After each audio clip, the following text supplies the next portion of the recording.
माँ मानक ए योजना ओडिशार महिला मानक आत्मनिर्भर करैब। ए योजना माँ मानकर मेरुदंड आर्थिक मेरुदंड को सजाड़।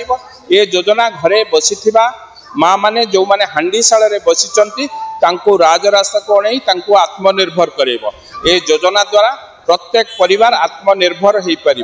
तेणु ये योजना को किभली भाव में समस्त कहीं भी गोटे परिवार आधर वंचित न हुए से आम ये योजना को प्रयास करुचु। आज भुवनेश्वर ब्लॉक रो शिशुपाल ग्राम पंचायत ठारू ये योजनार शुभारंभ होईची।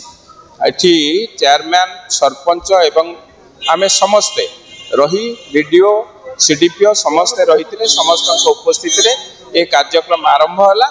मते लगुची ये एक जुगान्तकारी योजना, ये ऐतिहासिक योजना। ये योजना द्वारा सबु महिला उपकृत हो भाई से गोटे कथा सबु स्त्री लोक रोजगारक्षम हूँ। यहाँ नुह कि केवल एसएचजी महिला माने पाइबे, प्रत्येक महिला प्रत्येक घर प्रत्येक महिला 21 वर्ष रु 60 वर्ष भितर जो मैंने अंतर्भुक्त आस क्राइटेरिया भितर आसमान तार योग्यता अनुसार दिज्व। से भाई पाखे आमर मुख्यमंत्री एवं प्रधानमंत्री मोदी पाखे आम चिरऋणी 50,000 टंकार स्वावलंबी करने गोटे पैसा सी देले। एटा भारत वर्ष रे प्रथम माध्यम आपणकर न्यूज माध्यम समस्त को जनाऊँ जनसेवा केन्द्र में जमारू आपण भिड़ करंतु नहीं। आपण पाखे योजना निश्चिंत पहुँचब, आपण भी से योजना रे निश्चिंत सामिल हेबे। तेणुक गहली नक आपण निज निज हिसाब रे जाइकी आराम से फॉर्म फिलअप करंतु।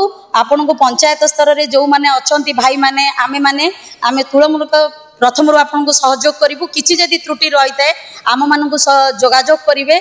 आम जीपीएलएफ महासंघ को आसतु, आम समस्त लोड़ू आ मूल स्तर सबू जिनिस से लोक मान जनईदेव जे कौ मैंने सुभद्रा योजना अप्लाई करें, कौ मैंने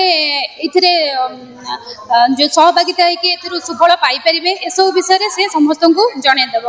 या बाद भी सबू एसएचजी मेंबर मैंने अच्छा जो मैंने अवेयरनेस कर प्राय सबू महिला मत लगुच घर घर सब महिला माने सुभद्रा योजना उपकृत हेबे।